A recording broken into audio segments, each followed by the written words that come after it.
What is up, everybody? Welcome to the Legacy Showdown League. We are back. What is this, week 3, day 3 of matches? I'm Refresh. Sitting virtually next to me is my good friend, Magni. What's going on? What's up, guys? How's it going? Oh, it's gonna be an exciting night at COD. I can just feel it. But man, there's exciting stuff going down all day. I don't know if you've been in the Discord, if you've seen it, but there's 11 players traded today. Technically 12 different trades with one player being traded twice. Yeah, that's insane. I mean, a lot of trades going on. I'm curious to see how this impacts rosters. I mean, do you have any initial opinions on the trades? So just kind of just to show the landscape of how big the trade market was today, we had BJ going to DC, Chet going to Omit and then to LA, Fade going to Omit, Steez going to Omit, Zeus, Luke, and Caspian all coming over from Omit to Las Vegas. Taj going to Minnesota, Mystic going to LA, DP going to Minnesota, and then Linked going to Las Vegas.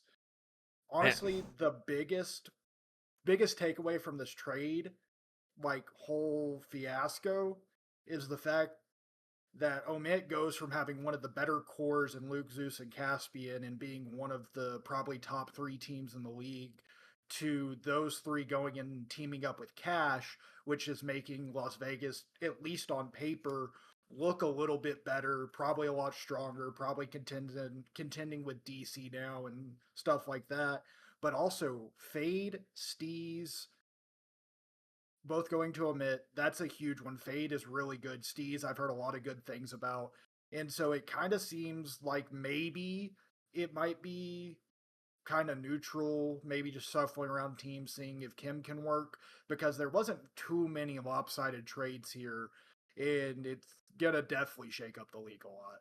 Yeah, I think so too. I think Vegas probably came out on top when it came to improve the actual tipping scale on their team. I think Vegas probably are going to be the most improved. Maybe you never know. It could easily become the number 1 team, but at least a very good contender in this series. But man, yeah. So many trades. We'll see it throughout the week too, right? I mean, we have some of these matches coming up. I believe Vegas plays. Let me double check the schedule. I believe they still have to play this week. Yeah. Yeah, they're going to have to play Omit, so both of those teams making a change, and that's going to be a big match tomorrow. But tonight, first match of the night, we're going to be talking about Colorado Peak versus Toronto Kryptic. I mean, I think I'm pretty excited for this one. Both of these teams have looked pretty good. Yeah, I'm excited. I mean, Toronto's that team that is your kind of litmus test for getting into the top half of the teams. Toronto plays COD very well, very disciplined.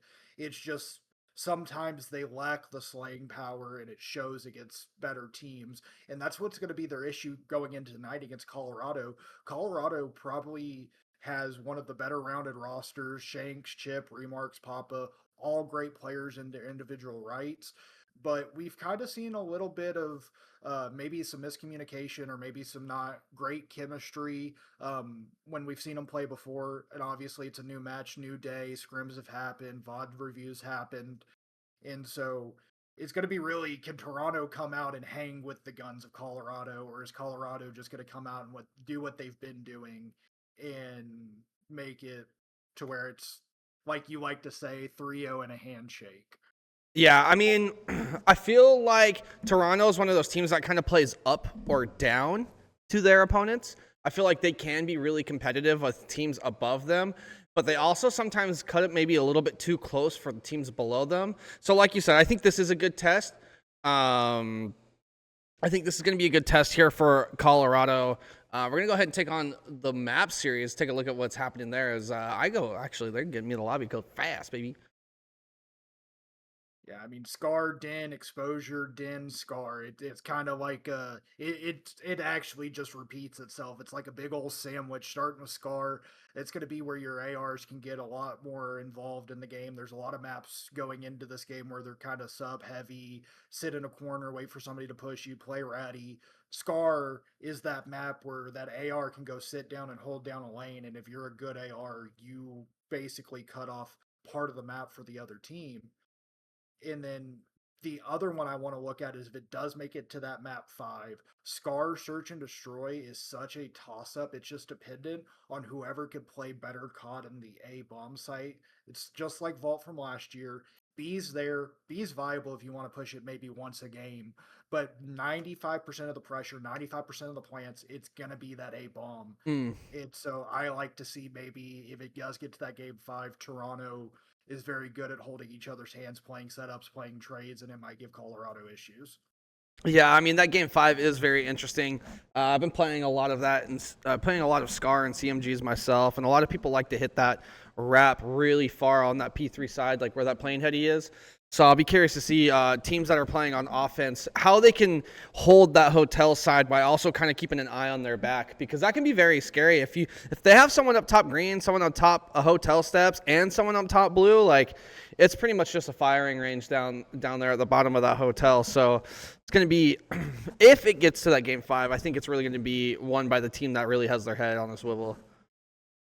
Yeah, you say if it makes it to a map 5. I think Toronto's way of getting this to a map 5, because they are the underdogs in the series, is you have to take one respawn. You have to take both searches, because it's very, from what we've seen and how we've seen just the league develop, is when you get beat on that map 1, that is the perfect opportunity to take that map 2 and kind of even up the favor, because it's happened a lot in everything besides some 3-0s, but we've had a lot of 3-1s where that search is the outlying map that the one team takes. Yeah. Yeah, I mean, and then like, obviously there's going to be an exclamation point on this overload, right? We've seen some, I would say maybe not, we have seen some teams be good. We have some teams that seem to be pretty good on overload, but I think it's more than likely that we've seen teams also not be good on overload. We've had a few examples where, especially on either exposure or den, where teams sometimes look a little lost. So I think there's going to be a big exclamation point on that exposure. But yeah, I think, like you said, we have a nice little sandwich here of Scar, den, exposure, den, Scar. Yeah, I mean, a lot of these maps are pretty open. We're gonna keep our eyes on the ARs, and hopefully they can cover their subs well, or see what third or fourth player actually swaps on over to that AR. We've been seeing a lot of that in other leagues as well. Like a really good example is BZ on Thieves this last week ran a full-time AR. So I mean the AR is looking really, really good. I think the Dravik, there's a lot of conversations about revisiting the meta after this major one. Could you see a meta shift coming up here pretty soon? I definitely could. I'm not 100% sure what sub they would put in, but a lot of the reason why the meta change is being called on is because that nerf to the Dravik, it didn't change the handling or anything too much, but it just made it to where once you get past a certain distance, it just takes one more extra to bullet to kill, and it rewards the AR players so much more for playing at a lane and at an angle and at depth, because you can't really just get ripped off headies by subs anymore. And so I feel like it might have actually fixed the, actually being an AR and actually being a sub instead of just running whatever you're comfortable with, because it all guns at whatever range that you get into a gunfight with. Yeah, I kind of wish they would have just nerfed the AR. Maybe not the Dravik. I feel like people complain less about the meta if we have like overpowered sub rather than overpowered AR. I feel like, I don't know, there's just something about, as soon as people get a whiff of an overpowered AR, the AR meta just gets nerfed into the ground super, super hard. And by the time the end of the year comes, like the gun, I wouldn't say is like unusable, but is just like, I don't know, it just feels really bad by the end of the year. And I feel like it's been like that the last like 3 years. Yeah, in like a really big example of that, when they did it so crazily, was MW3. The sub was busted, like the movement with it and everything, and then the AR gets one buff, kind of makes it a little even. AR players start popping off, and that gun got nerfed into the ground.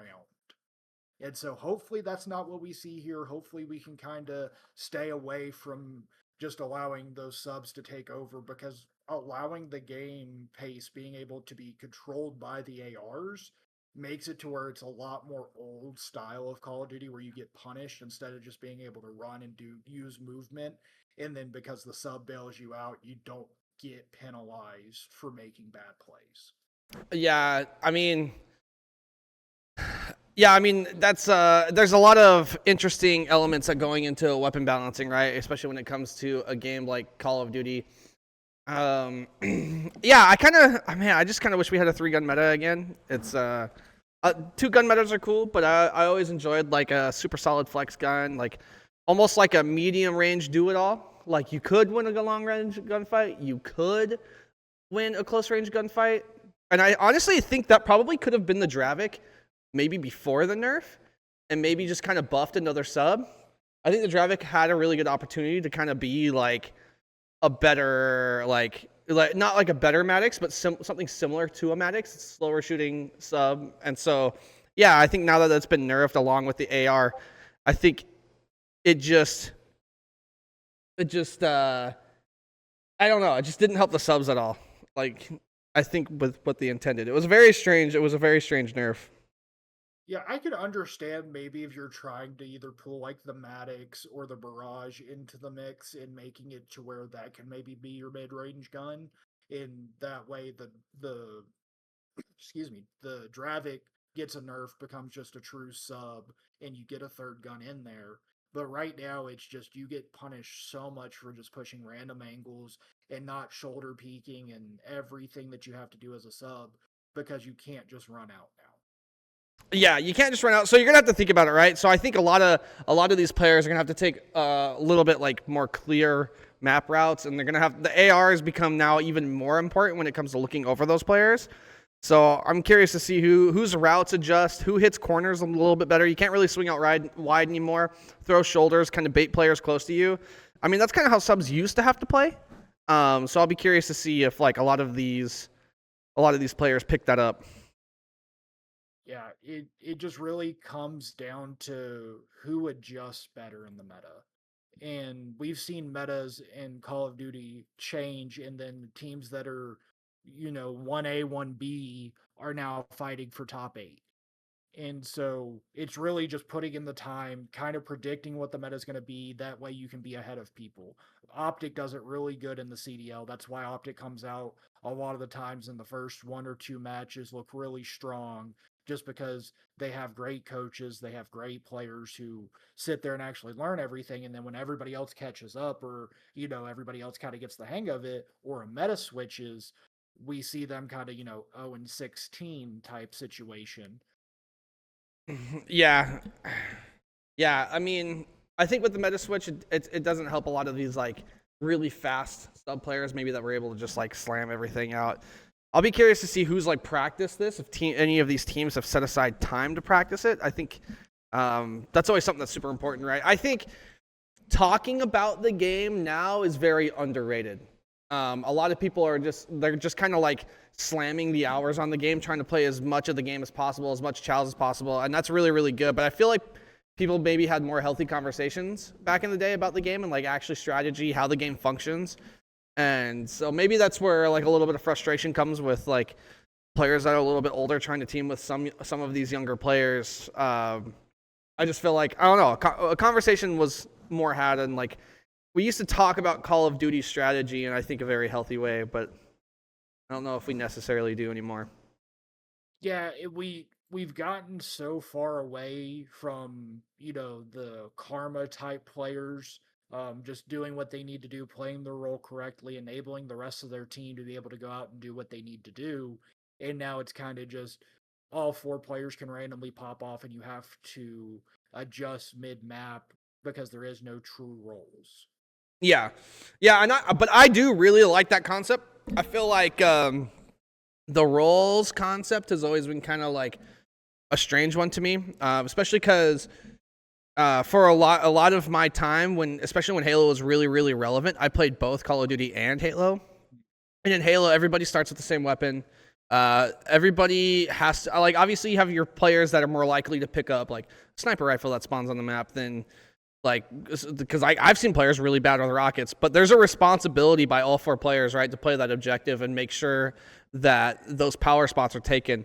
And that's a concept I've always wanted to really see in, really wanted to see in Call of Duty. And I think we're finally starting to get that, but we got to still have those conversations about like the actual strategy itself. So I could give you 3 hot takes that I think would fix Call of Duty, like competitive. Okay. Bring back the CWL and how it was all structured. The fact of right now that it's really hard for anybody to really get known and to like show they know how to play the game or they can be like a star player if they don't have connections and they're just stuck in challengers. 2, bring back the pick 10 system. The pick 10 system would get rid of any problem with any GA, any broken weapon, because if you really don't like it, you just use one of your picks and bans on it. Because I think pick 10 and the pick and ban system kind of both go together intricately for COD. And then 3, no more GAs. Yeah, I think maybe it would be. I would rather see pick and ban. I think with Warzone, with Warzone being the way it is, I don't think we're ever going to see probably the pick 10 system again. I would like bans and protects instead of the GA system. I feel like that solves a lot of the issues that we have, and I think if that was implemented online as well, I think that would, like, if you were to implement that into rank, people would understand what's going on when something's not being used on the map. There's so many avenues, especially in this COD, to have more of a diverse gameplay, and we see a little bit of it because the pros kind of, relaxed on their banning snipers GA, and it's just like, okay, well, 2 lives now, and we bring back smokes, and so that makes S&D a little bit more enjoyable to watch, shows the IQ difference and the knowledge levels between different teams just based on how they use util or their lives for the snipers. But why do we not have like the Mirage or the MPC or different guns that are still viable, that are shoot the same in everybody's hands and that aren't completely busted? Why are those not being used? Yeah, I don't know. Like I said, I think Ban and Protect might solve this issue too, and it might make the game a little bit more interesting. We might be seeing a couple of more weapons being used as well, whether it be ranked or in competitive. But we're going to actually go ahead and get loaded into this map number 1.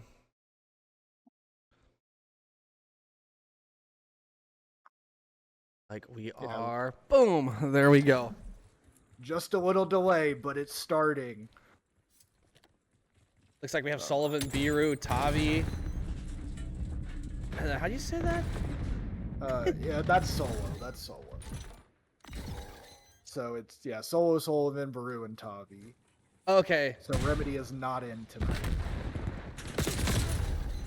But a big 3 out of Toronto, breaking wide open P1, but Papa responds with a 2-piece, looking to get mid control. We see Toronto kind of flooding through that red and hotel side and taking mid control, and Colorado's just stuck back blue trying to get a little bit of map control here.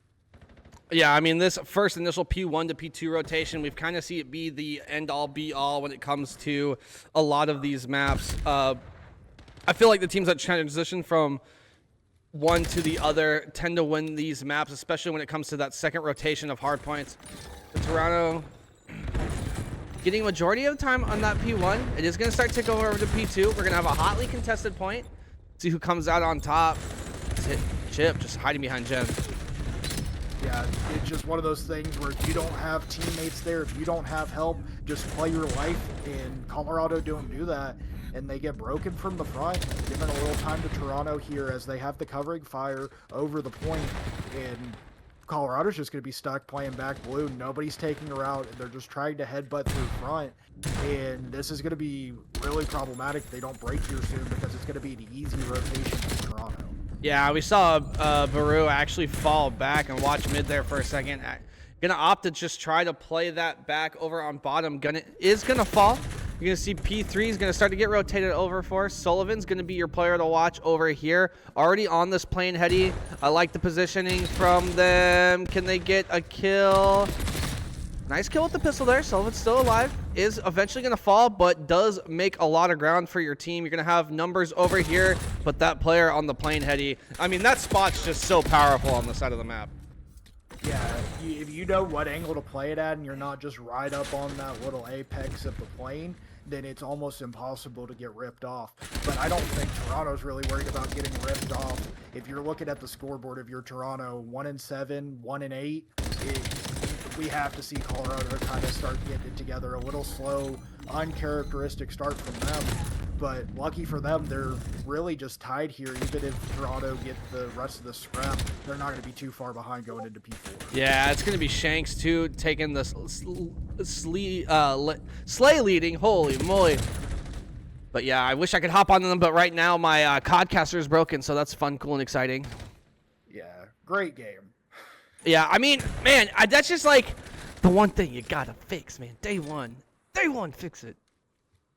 Yeah, the fact that beginning of the game that we had to deal with having to like wait for the round of S&D to end is crazy. But you know what's not waiting? Colorado breaking into this point, getting spawned. Solo gets one in the back, and Toronto's going to get close red spawns. But right now, it's just a clean setup from Colorado. Toronto tried to break from the front, and it's just not working for them. Yeah, I mean, Toronto having a hard time staying in the point right now. Looks like Colorado's kind of doing it all when it comes to the objective. They're splitting up the time as well. Kirby kind of roaming around with the Stravic, trying to find somebody, going to get some callouts. Toronto's going to be in the point. Yeah, really good roam there from Kirby, able to sweep that player up in the front of the point. So this scrap time is going to go in favor of Colorado. Colorado starting off on the objective hot, maybe not in the Slays apartment, but definitely on the objective. Yeah, in the last hill, halfway through the P3 into P4, Papa and Kirby picked it up. But we see Toronto with control of this hill. Colorado tried to break from the front, and they're just going to flood front. Toronto's just going to have to hold, wait for a gunfight, and win one. But they're not doing that. And Toronto gets a spawn out. Colorado gets point, gets spawns, looking to extend this lead a little bit. Yeah, who is that? That's going to be Shanks behind this player here. Shanks, the Slay leader on the map, 22-10, going to be able to break into the point for a second. However, it's going to be Papa that team kills Shanks with a nice little nade. Toronto looking to scrap together at least some of this time. Tavi's going to be the last one alive over towards this back green side. Papa getting it. Well, that's going to be Shank getting the 3-piece.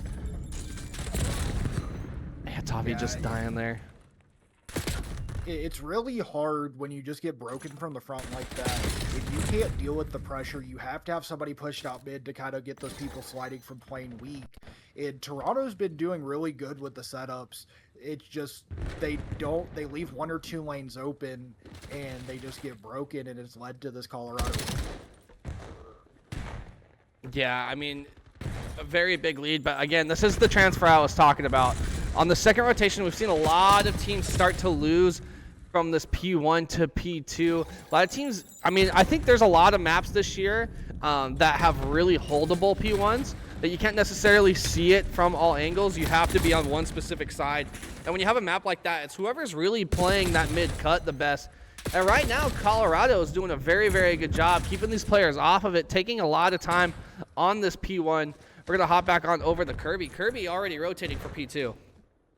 Yeah, blue side on P2 here is huge. If you don't play the game very much or you aren't knowledgeable on spawns, you spawn closer with blue spawns to P2. Because if you have green spawns, you spawn all the way back green, almost P5.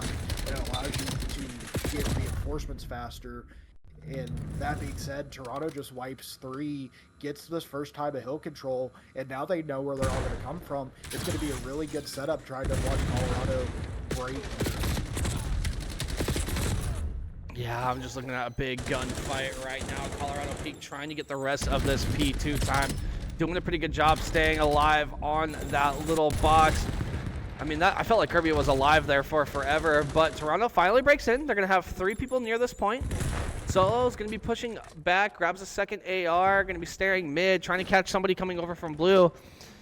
And as if we take a look at the mini map, you only really have one of these blue arrows starting to rotate over here. It's going to be Shanks. Shanks trying to do it all for this team right now. 31 and 16 with over a minute of time is going to fall in the rotation. That's a big kill from Solo. Yeah, Solo gets P3 point, and it's super, super important that whoever the first person to P3 is, get plane heady control. A little bit questionable to jump over there, but Tavi gets the cleanup, and they know exactly where Colorado's going to be spawning. It's just, are they ready for the gunfights, or are they going to overextend? And it looks like they're just going to play it smart, try to get some time here and hold. Yeah, Biru gonna get taken down in the back. Solo's gonna be last alive in the point. Gonna put up a pretty big fight. And now Toronto is starting to catch up to this Colorado Peak team. Colorado is just trying to hold on to the lead that they have. Toronto, I would say, is a little bit favored, but I don't know. Maybe this is Colorado's map. They seem to be playing it with some pretty decent organization. But the scrap time, gonna go over to Toronto. Toronto's gonna just inch closer. Yeah, but right as we say that, number 2 Chip just decides, no, that's my scrap time, and puts them that much closer to the 200 point mark. And it's super hard once the team gets to the 200 mark to try to flow on the map. And it looks like Colorado might get there first with the setup at P4. With that being said, Toronto just wipes 2, gets an opening, and tries to play lanes. Yeah, it's a big kill by Papa. Sullivan looking to break into the back. Is going to get a kill. Is going to get called out, but Papa not able to get an angle on that player. It's going to be Kirby. Kirby last alive on the point. Not too crazy in the slaying department. However, they're alive. They're in the play. Let's see what they can make happen here on this P4. Kind of just gets timed there. Yeah, Toronto, they're slaying like I look at it and everybody but Sullivan's negative. But their slaying is so much more well-rounded, as if you look at Colorado, the highest person besides Shanks is at 19. Shanks has almost double the kills of the next highest person on his team. And is that sustainable? Is that going to make it to where he can keep doing this all map? And it doesn't matter, because Colorado get the rotation. It's going to be a 2v2 here for back spawns back green, and Colorado doesn't read it. Colorado's just going to play heavy hill time and allow Toronto to get in the back, and it's going to be a 2 for 1 trade with nobody really having time right now. Yeah, this time is going to sit white for just a second. Kirby going to be dying in the back. Chip trying to make a big play happen here on the screen side. Your teammates are going to spawn out. Papa kind of spawning over towards that blue side. Has to run all the way through P2. Is going to hit a really long wrap. See how long they can stay alive back here. Try to get control of these green spawns. Only 25 seconds left in this point. You spot a player in front of you. That's going to be a big kill off of top green. If they can get this one here, they should get the rest of scrap. However, who was that? That's going to be Solo. Solo picking up a big kill in green, but not able to do anything with it. And that's going to be some deadly scrap time. I mean, they're going to be looking at around this 240 mark. And, I mean, that's just so little time that you need, especially on a rotation over on P1.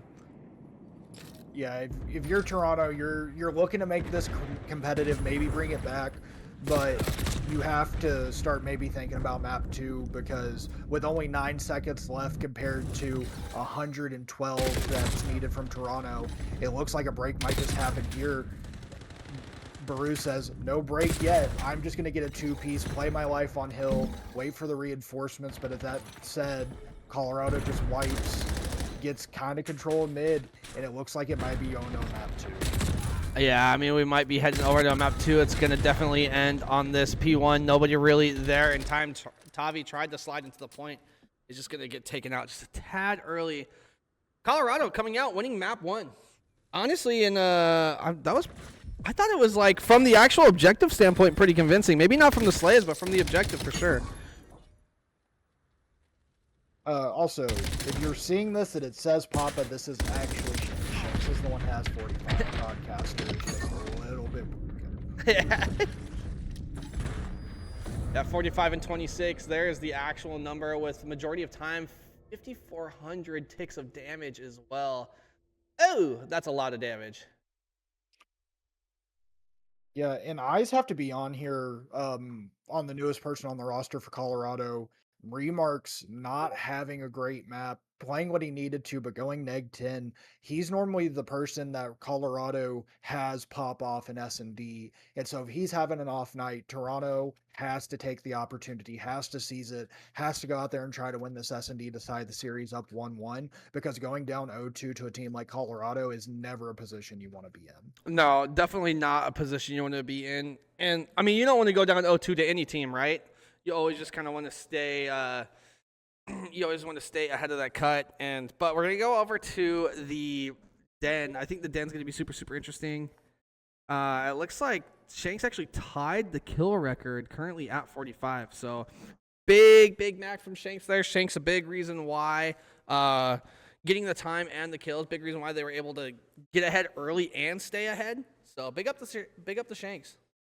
Yeah, I mean, it's kind of easy when the owner of your team, who's also the captain, is also the main slayer, kind of being the one who does it all, because that's the one person that can't really be traded, can't really be moved around. And so when he's doing his job, he's the one being the superstar. It relieves so much pressure off the rest of these members on Colorado, and it kind of just makes it to where they can play their game. And if they're having an off game, they don't have to really beat themselves up too much about it. Yeah, I mean, if you have somebody slaying out like that and you can really focus on rotations and just like absolutely making sure that you have control in certain sections of the map, I mean, that's just such a big help, right? As long as your callouts are good and you kind of know where everybody's at, I think that's just such a big that's such a big part of the game, right? Just like all the info that you can gain from that player and then just that pressure release. Yeah. There is a lot to be said about information. It's why some people make COD careers. It's why Ghosty, when he was on Optic, did so well and people were calling him a human UAV, is just because that information, you might not be the best slayer, but if you're playing OBJ and if you're getting like information, you enable your star players to be able to go out there and do what they need to do to make sure that the map goes in your favor. Yeah, I mean, it's all about quick and decisive info making, right? Uh, being able to like coordinate with on the fly with the info that you have is such a big part of this game. And so, yeah, I think that's what Colorado was able to do with that map. Colorado looking super solid. Toronto, what do you want to see from Toronto from this game number 2? I want to see if Toronto was paying attention yesterday, because we had Den Map 2 yesterday in the first series, and the first round, the I forget which teams played, but the team that lost won the first round because they pushed through mid, got mid control, and controlled it. And then after that, it was just the other team every round sending somebody mid, sending two mid. And so I understand there is no bomb site in the middle. There is no bomb site near P1 on Den. But having that much control of the map and having different avenues and different lanes to be able to go to either bomb site is super huge in that map, and I want to see if either team was paying attention yesterday. Yeah, that middle of the map on 10. Honestly, the middle of the map on every single one of these maps is super important this year. I mean, I think now that we have like a traditional like 3-lane maps again, I think a lot of people forgot how important that having control of that middle of the map is, because that's your bridgeway, right? You can get to any point of the map from the middle. And that hasn't always been the case from these last few years, where it kind of just felt like almost like 2-lane maps with like almost the middle being the most dangerous part of the map. It's almost now the complete opposite. If you have control of the middle, you have control of every single lane in the map. Yeah, they just open up mid a lot more in these maps compared to like older games that we've seen in the last few years. It's not like you have to completely run through the entirety of mid to get to the other side to be able to flank. There's mid cuts, there's off angles. It makes it to where a lot more lanes and a lot more strategy can be put into and played, and it shows those teams that are willing to put in the time and figure out where you can look from where and how you can push and how long it takes to push, because that's the skill gap that we see out of a lot of players, because a lot of players can shoot their guns and they can shoot them straight, but a lot of people don't know exactly where they should be when they should be. Right. Yeah, and that where you should be and when you should be is very important. That's a very big part of the game. You never want to be caught in the wrong spot on the wrong time as well. But Den, search and destroy, man. I'm excited. I always like watching the arrows on this map. I feel like the arrows always tell a very, very interesting story. Yeah, it just you see plays because you could see the mini map and you could see where everybody is. You could see them before they happen. You can see exactly where people are gonna start interacting and really just start pushing and kind of what map's gonna be played. But we're gonna start with Toronto with the bomb, deciding kind of to play a little bit slow here, maybe play for a pick, play for some positioning. And as I say that, it's going to be an immediate wrap to A. Baru pulling out the sniper late, trying to get an angle here outside left roofs. And it's going to be a super light play here, but Shanks gets one traded out by Sullivan. That's going to open up the A side for Toronto. Yeah, Toronto doing a good job taking on over on this A side. Maybe not the ideal situation there if you're Colorado. Except you get that big nade on the guy that's planting the bomb, and then you're going to have Chip wrapping all the way around to the other side of this map. So these Toronto players kind of stuck on an island right now. Yeah, Chip was playing mid. There's only two people B, one person mid, the two wrapped back as Baru just gets one, even makes it a 1v2, trying to clutch up the round. Huge round one if he would win this, would shift momentum back in Toronto's favor. But Colorado's just going to be holding hands, trying to find Baru, and one of them sees him. He gets one. Oh! And he gets the snipe, the 1v2 clutch to give Toronto the first round on the board. Yeah, that's a big clutch, too. I feel like you take so much control on that side of the map, and honestly, it's really just a nade that kind of throws you off. But Biru doing a really good job, starting off 3-0, whipping out that sniper to get that nice little two-piece at the end, the clutch. Yeah, and him clutching that also saves Toronto one of their sniper lives. And so that could have gone so much worse for Toronto. But going into round two, if you're Toronto, you just got to keep this momentum going. You can't just be okay with winning the first round. You have to play every round like that. Yeah, I mean, you got to play these rounds super hard. Tavi going to be another A hit. Super interesting plays from these teams. I feel like A is definitely the favorite side right now.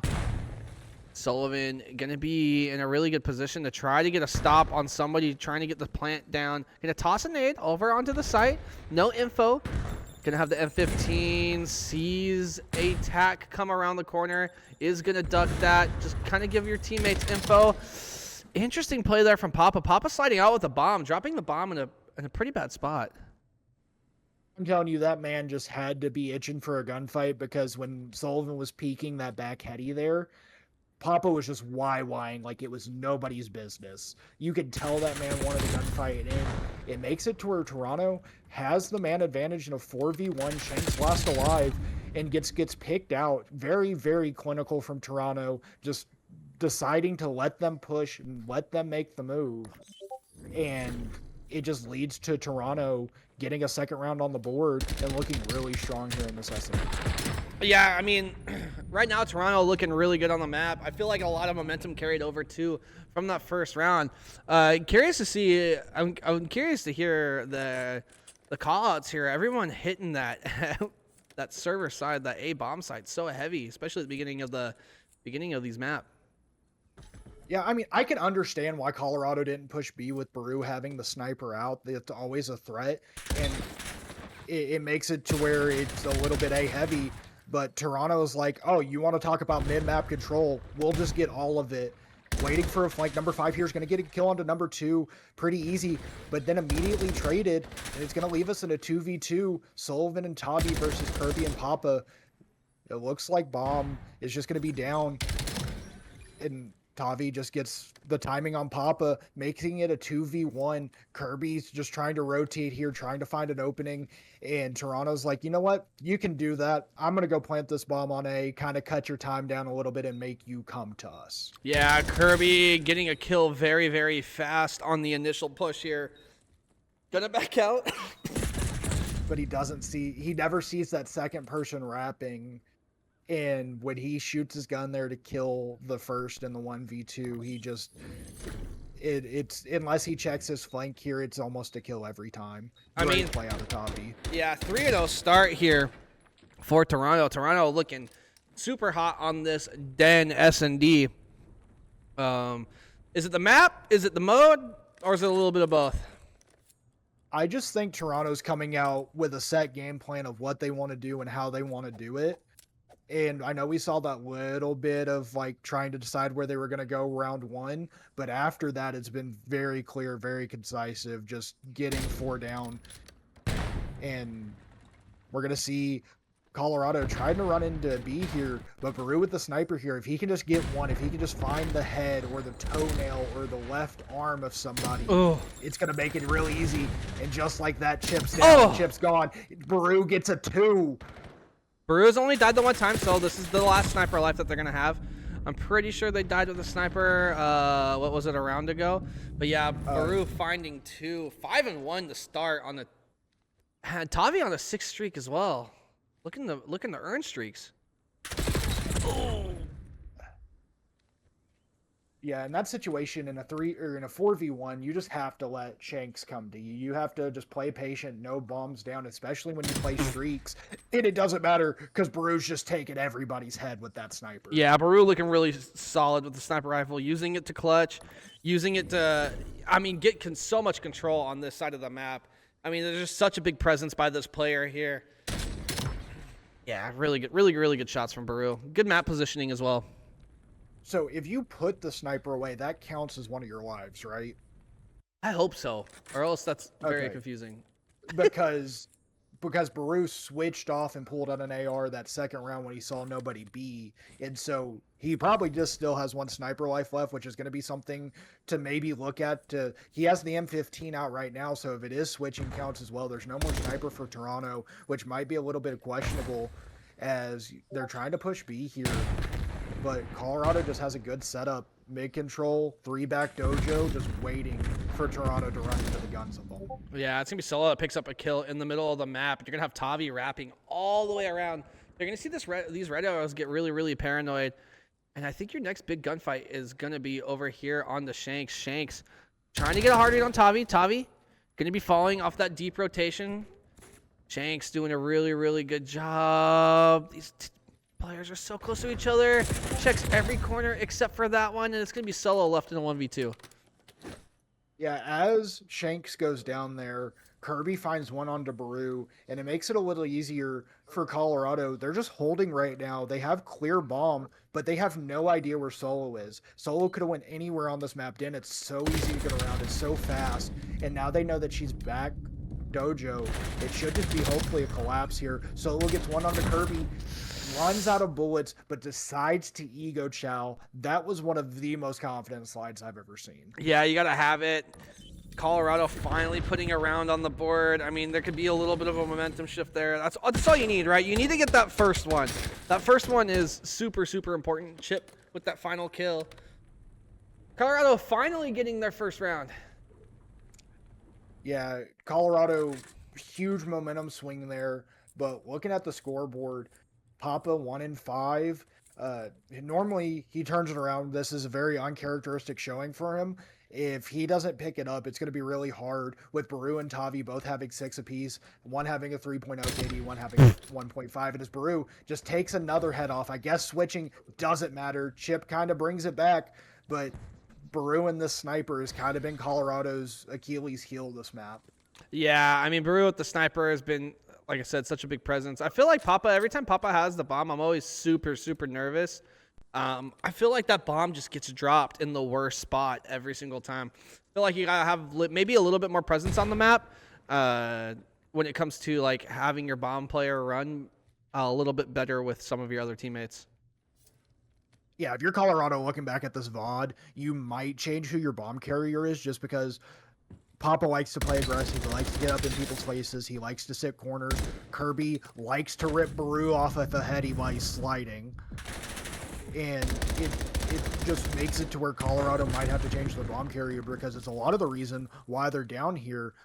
But tied up in this round, Chip getting bombed. Ooh! Tavi just gets a 2-piece. Yeah, a lot of 2-pieces apparently coming out of Toronto. Tavi and Baru both having 2-piece clutches here. Tavi doing a really good job holding the Dravic in a straight line. Kirby sliding and chowing, but Can't beat that gun of Tavi. Tavi 8-3. I mean, the slang's so heavy right now in the search for Toronto. Yeah, maybe Toronto just map one just a little bit.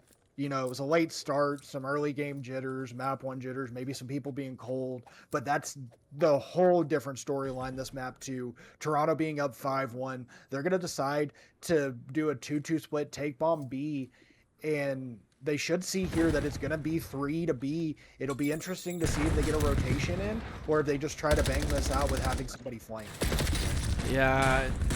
Sullivan gonna pick up your first blood for the round on Kirby. Gonna have to back down though. Solo, oh man, they're gonna hit a deep A-Rap. I don't think these red arrows are ready right now. Colorado still hanging super solid on that B side. Let's see how these arrows move. It looks like they're gonna opt to go on over to the lobby side. This is gonna be all 3 wrap that side too. So not a split wrap.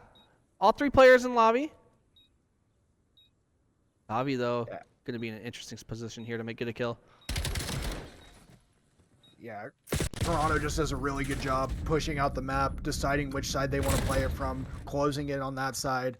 As I say that, Shanks ties it up into a 2v2 in this bomb site control, but they slide on the guy outer roofs, and it's just going to be Baru left in a 1v2, 7 seconds left, not enough time to defuse, and it's going to be a round win and a map win for Toronto, evening up the series 1-1. I feel like that last player's got to get chowed. You just did damage onto him. You had to have seen him hit that left side, right? So he's either going to be on that jump. I feel like Shanks and Papa maybe just a little bit confused on where that player was. I don't know if it was just like a missed call out or what happened there. But look at this slang, though. 9-3, 9-4, 6-4. Yeah, 1,100 damage in the search is insane.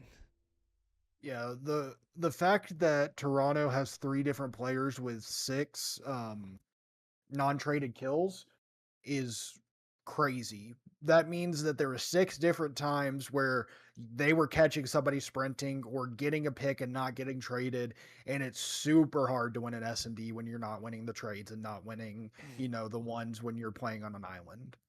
Yeah, I just feel like there was a lot of, I don't know if it was calling out, I don't know if it was just ego challenging, but I feel like there was just a lot of like misplays there from Colorado. I feel like obviously you got to give your props to the players over on Toronto for getting those slays, right? Because you got to shoot the gun to get the slays. But I feel like there were so many times where Colorado, like somebody would fly out and then they would just die solo, and it was just all by themselves. And a lot of the times, maybe not a lot of the times, but at least 2 or 3 times where that first blood was always onto the bomb carrier. That makes your whole rhythm, whole flow super hard to get back into it. It's just because your bomb carrier's down, you have to worry about, okay, well, where's bomb? Who's going to pick it up? How are we going to get it to point? What are we going to have to get up for somebody to go get bomb? And it just makes those offensive rounds for Colorado super hard when their bomb carrier's dying early into the round like that. Yeah, I just felt like that bomb was just kind of always left on an island, and it was just players have to backtrack for it, give up like a large sections of the map, and I just felt like Toronto, like you said before earlier, they had a bigger and better game plan. It felt like with the search and destroy. Yeah, and it all centers around Baru. Baru was the one who kind of set the tone for Toronto in this map, clutching that 1v2 round 1, a crazy rip, and then he just sits there and pre-aims with a sniper down top window steps, and it just led to so much momentum going Toronto's way. And when you look at map 1 and map 2, it could not be any more different. You see almost, I'm not going to say utter domination because it wasn't a 100-point club, but winning by 107 points is pretty dominant win. And then 6-1ing, we don't see that very often. Normally we see like 6-2, 6-3s, but hardly do we ever see a 6-1 or 6-0 with these type of players in this competition. Yeah, I mean, hopefully we get to see this map number 5. Hopefully we get to see this map number 5 in another S&D, because I would like to see if Colorado picks it up for the S&D. I mean, we're about to move on over to an exposure overload, and I think this is going to be a big chance for Toronto to gain the momentum possibly for the rest of the series. I mean, I feel like they had a chance to win the Scar. I felt like they could have won the Scar if they would have just like cleaned up their movements a little bit more on the map. So this exposure, I think, is going to be a big story to tell here now for Toronto. Let's see. I think this is going to be, this could make or break them. I don't think they'll be able to just win off the S&Ds itself. Yeah, like I said, going into the series, kind of leading up to it, is like Toronto's key to win is to take one respawn. Obviously, they didn't take map 1, but they took care of business map 2 and put themselves in a really good position to be able to steal this overload. We see a lot of the times where some players and some teams just get overload better. And it also comes down to, if it is tied, if it does go into overtime, who's going to play that overtime period better? Because we saw a few maybe just fumbles yesterday with how each team decided to play overtime, because super early in the overtime, one person took the bomb and it essentially made it a 3v4. But it's going to be a lot different on this map just because there's so many open spaces, and once you get past certain cuts, it's just a score. But it's going to be really kind of even here mid-map, super mid, heavy mid-map pressure from both sides, and even trade. And it's going to go the way of Colorado, trying to look to maybe solidify that true middle map and then pick up bomb and try to get it wrapped somewhere. Yeah, I'll be curious to see how Colorado kind of bounced back from a slap there. I feel like that map 1 was definitely closer than that map number 2. But we'll see. I mean, I don't think it was too bad. I think they did show some lives in some areas. But Toronto looking to make a big statement off of that map 2 win, trying to go up into the series for the first time. To hop on board with Baru. Baru was definitely your lobby slay leader that last game. Let's see if they can get something going with the Dravik as well. Yeah, we've seen sub Baru before in the league, and he is definitely a difference maker with an AR, but running the sub obviously here, looking to try to maybe find this kill onto Papa, but Colorado just gets there too fast, and Toronto's going to have to look for another wave of kills before they can even try to get this EMP picked back up or pushed to the bomb. Oh, this could be a deadly spot to drop it there. Kirby and Chip kind of save a little bit. Chip with a big kill there. I mean, if that bomb gets dropped and Toronto picks it up in this spot, it could have been an easy sneak cap there. But I mean, I'm curious to see what team really is going to take advantage. Some crazy hip fire bullets there. What did I just see? Colorado is just, somebody from Toronto hits min-map every time and comes through their P4, and they haven't picked it up once, and that's what's led to this EMP kind of just sitting here near Colorado's capture point and them not really being able to get it out. And Colorado doesn't look interested at all of letting it reset here and maybe getting it back to the 50-yard line. They're just going to take it out. Papa's just going to be running with the EMP, gets caught out. A huge two-piece out of Baru, gets traded by Shanks, and it gets it to that halfway point. But if you're Colorado, you don't really have too much map control. You're just pushed over to this left side here. It's going to be really easy for Toronto to just deny even you picking up the EMP. Yeah, Chip's going to be a big player here. As we were talking about nobody having map control, Chip able to get a little bit of distance on the map. Kirby, if you get this two-piece, you might be able to get a cap. You do not. That's going to be Baru. A big clutch there on the bomb site. Baru going to take it, wrap it all the way back.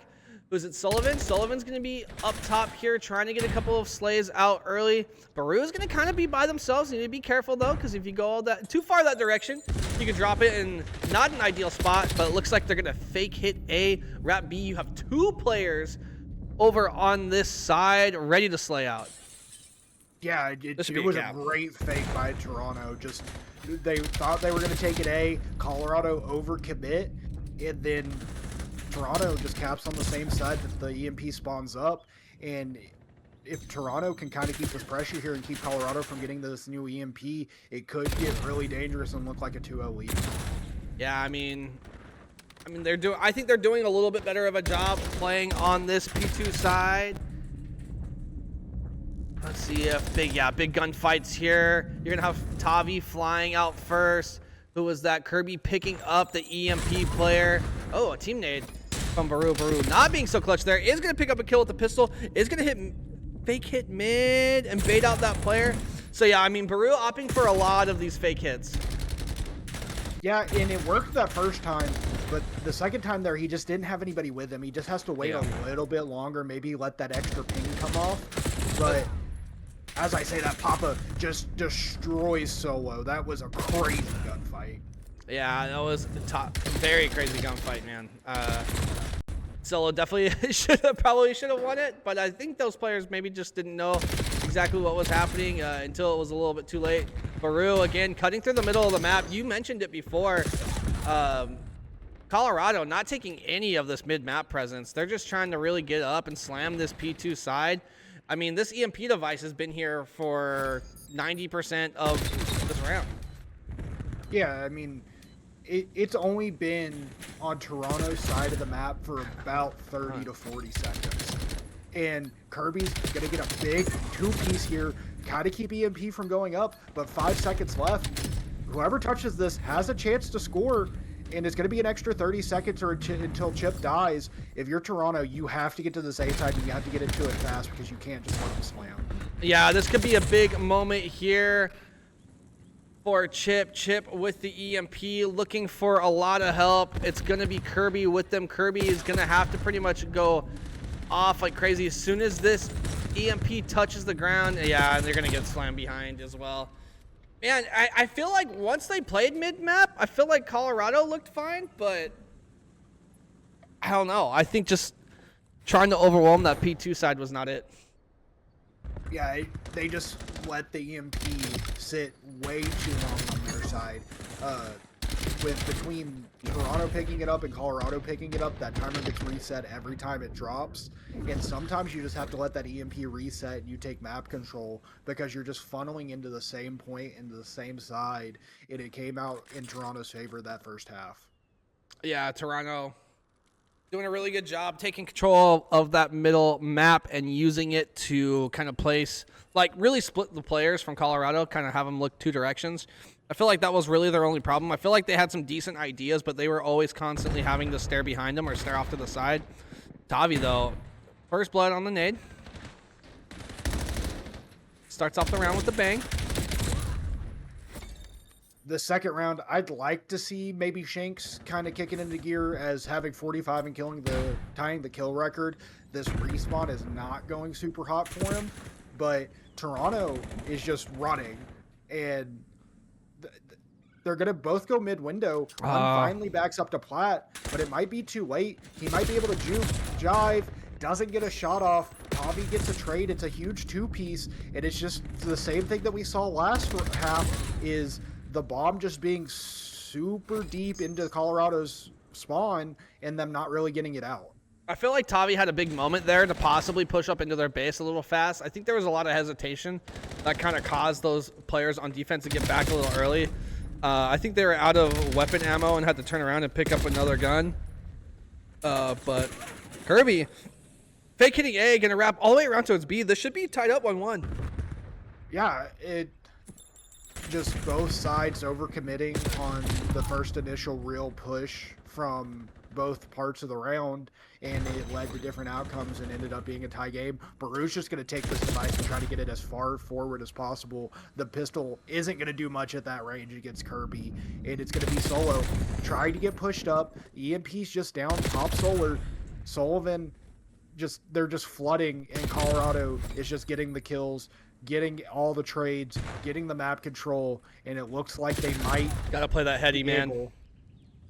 You got to play that heady. I feel like Shanks had a really good opportunity to kind of just slow down and grab a two-piece there. But, I mean, what's interesting to me is Colorado, capping in very similar ways than they got capped on against Toronto. Like, Toronto got that first cap basically identically to how Colorado did. And Colorado starting to use this side of the map just a little bit better. Yeah, I thought number 3 there was kind of trolling a little bit because he pushed too far forward before the bomb carrier got cleared through back ring. But he just slides, avoids bullets, tries to do the matrix, and now we just see Colorado Chip score is after score after score. Chip is frying right now. Chip on a 7 streak there, or 8 streak. I don't exactly remember what it was. Should have the missile. They're up 3-1. So this is looking promising here now if you're Colorado. Colorado getting a little bit of a slow start. putting a big, heavy emphasis on that P2 side. But as soon as we swap over to the second round, I think they're playing a lot more decisive Call of Duty. Oh, that might be a big stop. Let's see. Will anybody get there in time? Shanks would be the only one. Going to pick up the 2-piece. However, that is going to be dove in by Baru. I believe it was almost tied up. I mean, 3-2. Still very much anyone's game. Yeah, them getting that second cap there takes off so much pressure, because if you're down 2 with 2 minutes left, it's we gotta score soon, because getting map control, it takes a minimum of 10 seconds once the EMP is detonated to be able to get ripped onto the next point of the map. But we just see Colorado just running, gunning, avoiding, playing their time. It's kind of just like a waiting game now. As long as they don't get wiped, and Colorado spawning A, it's going to be real easy for them to back up this bomb with Kirby just sitting here mid, grabbing 2, relieving pressure on the bomb, lets the spawners get back to the bomb. And I don't even think they're going to push here. I think they're just going to try to hold it here a little past 50 yards and waste a lot of time. Yeah, they're wasting a lot of time. Kirby now on a 4 streak. You've had 2 players go off of big streaks here. Another score is going to slide in there for Colorado.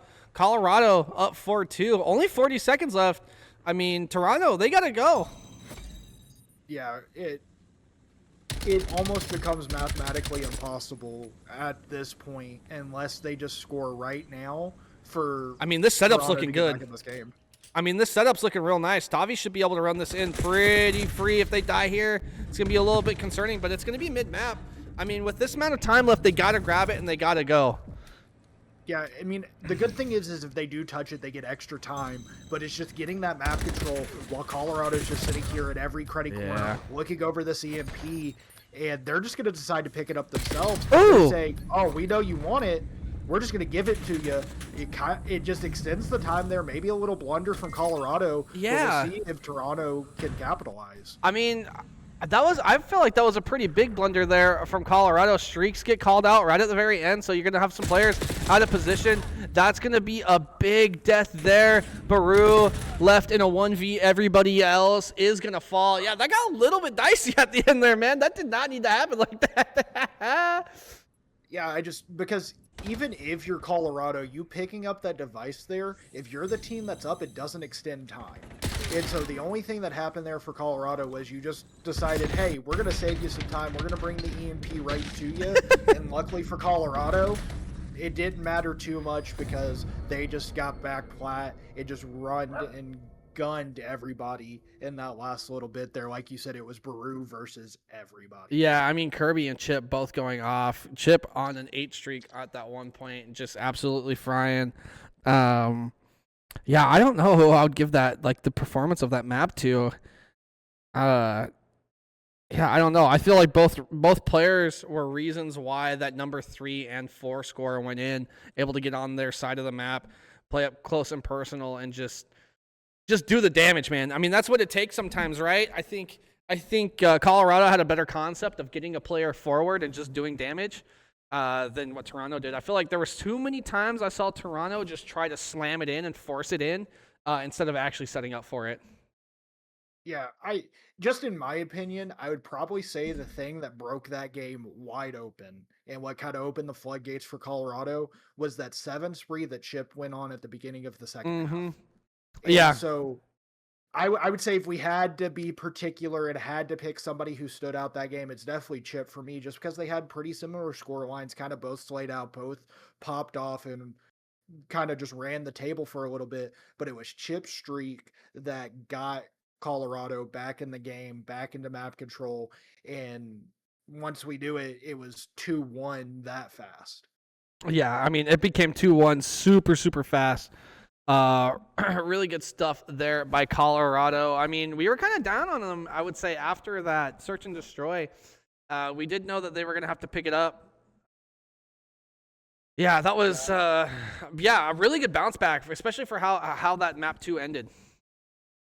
Yeah, I would have just liked to seen Toronto play a little bit more like they did in the first half and the second half, because they had really good plays. Baru did a really good job with that first cap that Toronto got to, fake through mid, maybe wrap a little A, and then once Colorado overcommitted, he just ran through mid and got the score. There's a lot more plays there that I wanted to see like that out of Toronto instead of the bomb carrier going first with a pistol trying to break something open.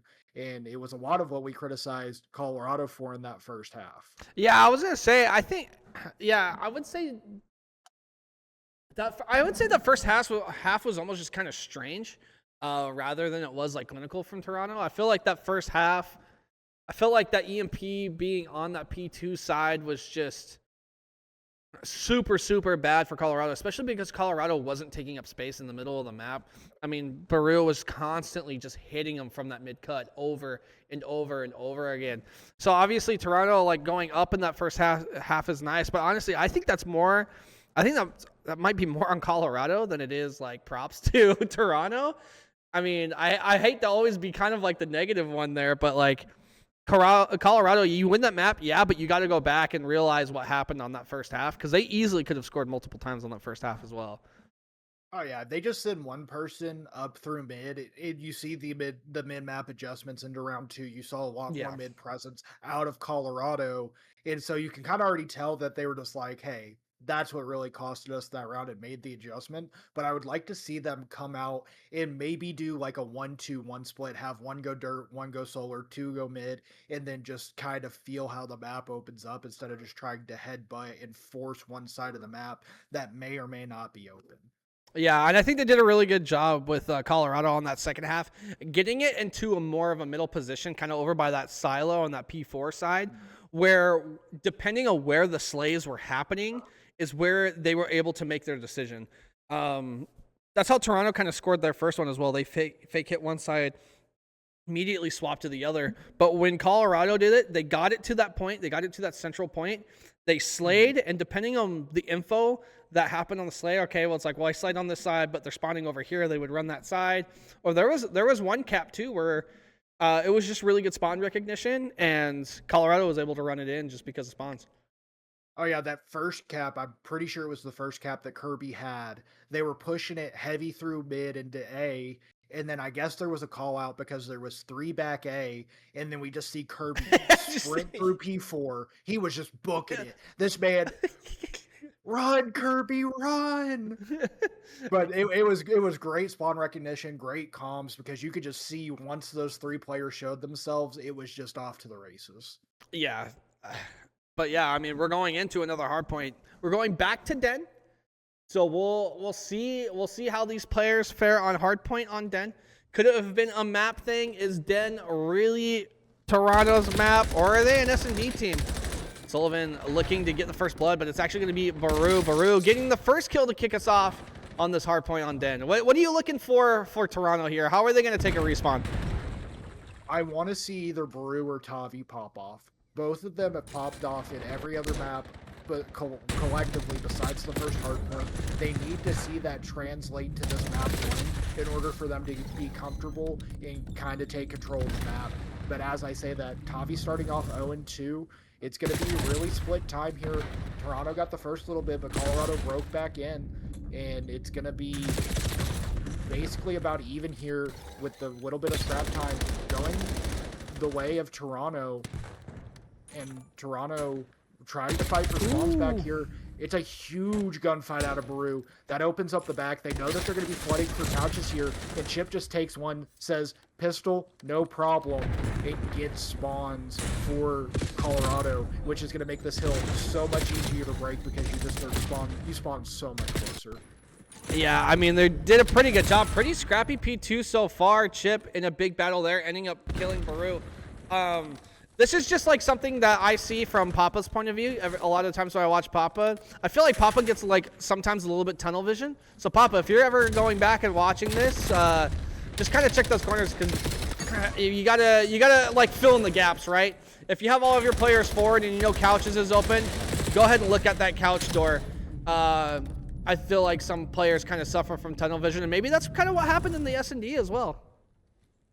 Yeah, it leads to a lot of problematic positions just because when you're so dead set on going to one area, you don't get the information, you're not looking, and I can tell you what Colorado's dead set on.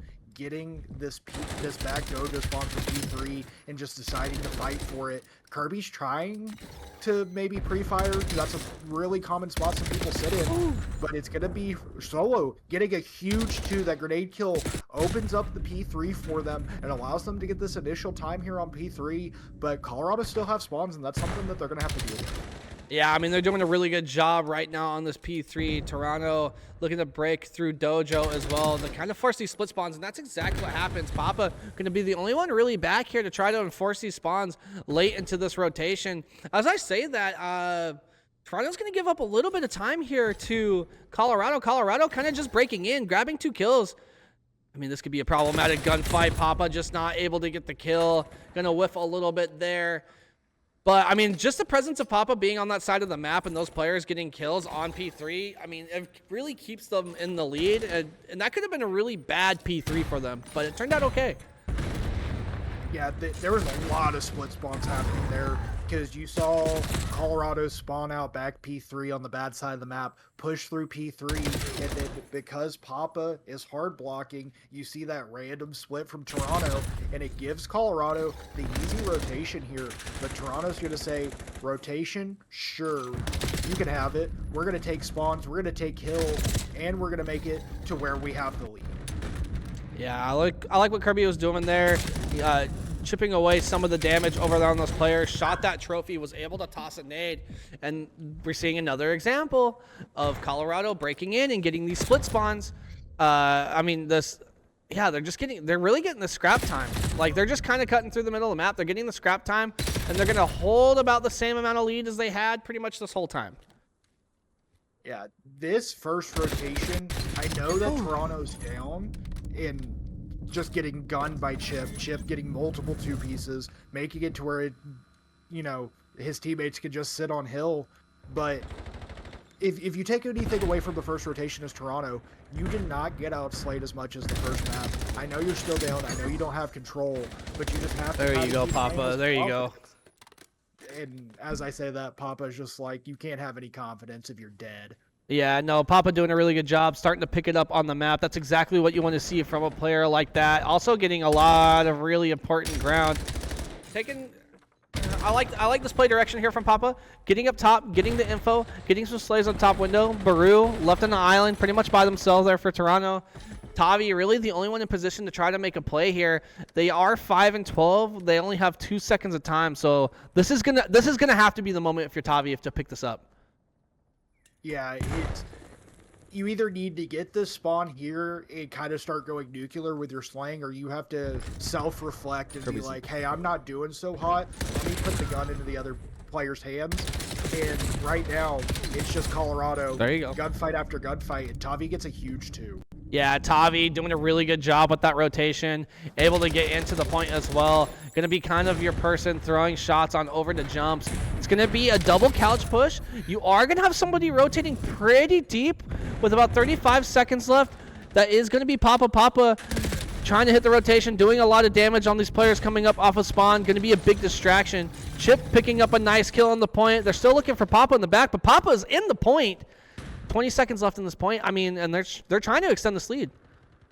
Yeah, it's when you're up, it's just super hard to, try to go for scrap as Papa just flies downstairs, says, I'm your boogeyman, I'm coming down there to get you, you're dead. Yeah, Papa had to have heard me talking trash earlier a little bit, because ever since I said anything about how them having tunnel vision, they have really turned it up in this map number 4, looking to close out the series too. I mean, Colorado looking really, really solid on the first and second set of rotations.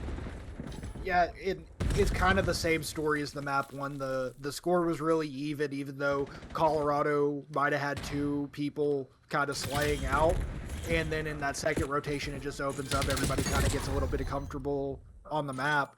And it just popping 2-piece after 2-piece. He was 8 and 7, now 15 and 9. A minute on hill. Actually has tied for the most time on hill. And it's just making it to where Colorado is just playing their game now. It's almost like they're on cruise control. Yeah, Colorado looking real nice, dude. Papa turning it around on the map. Had a rough start, but hey, it's all about how you end the race, not about how you start it. Yeah, if you're Toronto, you can't be okay with it ending map 4 here. You have to be looking forward to that search and destroy, and maybe that's where their focus might be a little bit too much, is that it's just on the search and destroy, as they're trying to break through the front of B4 here, and they're going to just wipe them, but Colorado's going to get these back spawns, and it's going to be really fast for them to reinforce, and Tavi just wasn't ready.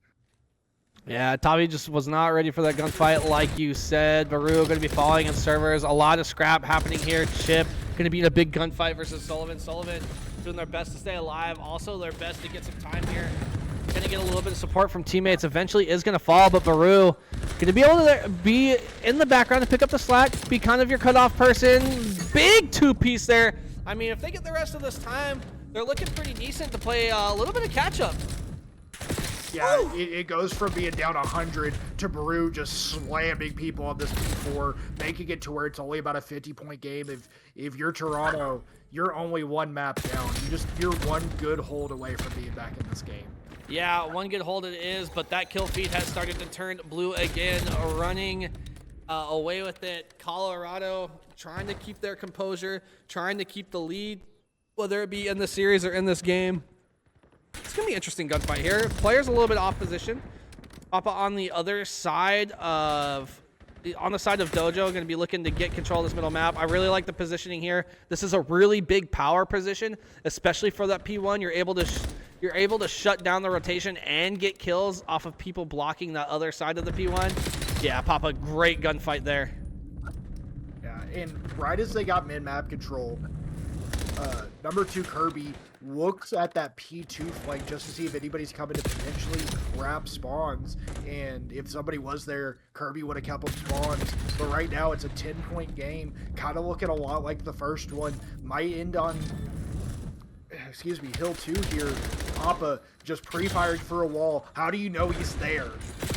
I think he maybe saw him there for just a second.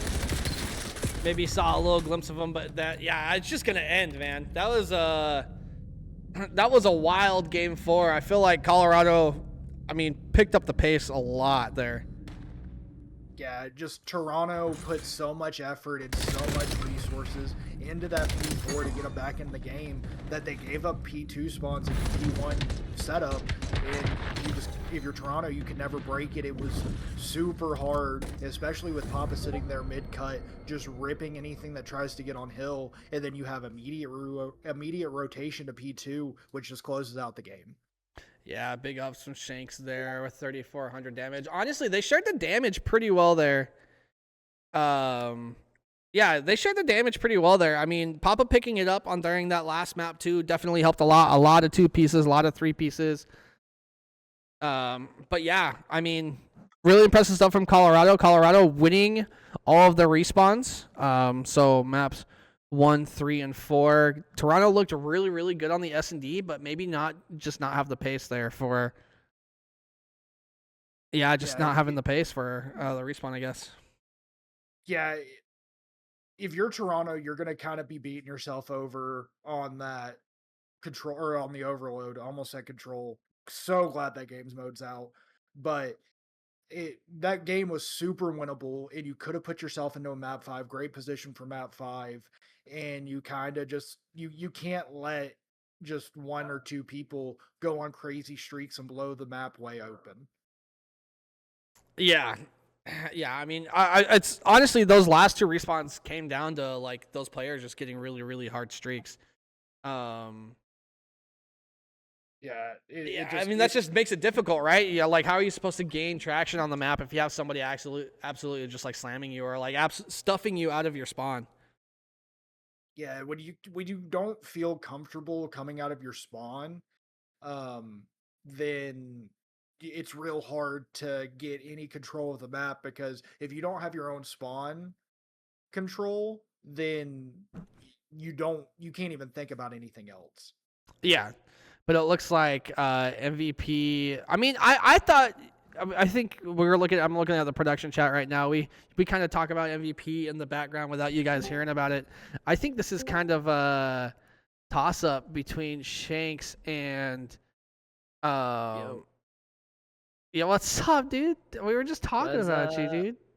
Well, Hell I guess yeah. since he's here, Yeah, it's can Shanks. say It's Shanks. that Shanks is the MVP. It goes back and forth between Shanks just being an overall demon map 1, going 45, tying the kill record, being the person that plays Hill, but then Chip just coming out and turning around that overload. I just think maybe that performance in the map 1 is just a little bit more impactful than the map 3 performance out of Chip. Yeah. No. Chip had it all, bro. Chip's our fucking captain, our leader, the GOAT of the fucking Colorado team, bro. Well, that's high praise there. Shanks, you're sick, dude. Yeah, I don't feel great. Playing Call of Duty while you're sick. It's your flu game, man. You're putting the flu game performance in the league. Yeah. Yeah, not my best night, but that's okay. We Not fucking your best. Yeah, this is night. not your best night. It's crazy. You tied the kill record in the LSL for hardpoint. Yeah, but it is what we don't care about stats over here at Colorado. We just care about wins, bro. All these other teams, they look at stats, they make changes, bro. We just fucking keep it together, keep playing, and we got to work on some S&D stuff. You know, we probably should have banned Den, but it is what it is. Is Other it? than that, bro, we're good to go. Would you say Den was more of like a map counter than it was like an S&D counter, or do you guys feel like you have a little bit of S&D woes? Oh yeah, our S&D is definitely our weakest game mode, and it's just map specific. Like sometimes we're frying, sometimes we're not. You know, like last week we played really good on Scar. We played really good on a couple other maps before as well, and certain times, you know, you match up with certain teams and they have the strats, and this is a good S&D team, so it is what it is. I mean, we'll get better. So one thing about talking about getting better and kind of making those adjustments and getting more comfortable in certain game modes, what was the conversation going down 0-1 in the first half, first half of the overload? Like what adjustments were made there? What was said? What kind of made it to where y'all came out with the 4-3 victory? They just put a lot of pressure on us, like on the left side of the map, pretty much the whole time. It was kind of hard for us to get into a flow of things, but like Chip said, in between maps, he's like, you know, that was bad side. We're gonna have a good map. We just gotta make sure we're pushing pace a little more, and he led the charge with that. So shout out to that guy. Maggie. Oh yeah, go ahead. I have one last question, just because I know Shanks is very involved in the tier rankings and the team rankings, and he likes to troll a lot with that. Is there any team after the mass amounts of trades today that you think gets significantly better? And then is there a team that got significantly worse, in your opinion? I think Las Vegas is the clear, like, getting favorite. Like, those are my guys, Luke and Zeus and them. I think that they picked up Cash. I think that's a huge fucking, you know, contender now for one of the top 3 spots, top 4 spots. I would say Omit obviously taking a hit with losing those guys. I think Minnesota's in shambles too. Fuck that Addies guy. Let's see what else. LA giving up Boomunka is insane to me. Yeah, there's just a lot of faded takes here on the trades, but it is what it is. Like I said before, I think sticking with a team is more important than trying to flip and find better people. So I mean, yeah, I mean, you like to hear it. I mean, it's working out well for you guys. We're going to let you go celebrate your win and go watch maybe some S&D VOD. Thank you for popping in here, man, and talking with us. yes, sir, man. Also, go take some medicine. I know. Feel Peace, better, boys. man. Yeah, thanks, boys. Peace. All right, Magni, that was the end of our first series. Colorado Peak versus Toronto Kryptic. Colorado Peak takes that 3-1. Toronto only taking the S&D. I want to thank you for stopping by here, man. It was fun commentating. It's always fun commentating with you. Yeah, I mean, the vibes are good always. Good Call of Duty. I'm kind of just waiting to see when a team is going to change the narrative. When are people going to stop only winning the first S&D? Yeah, for real. I want to see some Game 5, Round 11s. I hate that I get a little bit of time. If I get to cast more, if y'all go map 5, take it map 5. All right, you guys heard it from Magni here. Take it to map 5. We'll see if this next one is. Coming up, Minnesota Mist versus Atlanta Guard. We're going to throw it to an intermission. Y'all have a good one.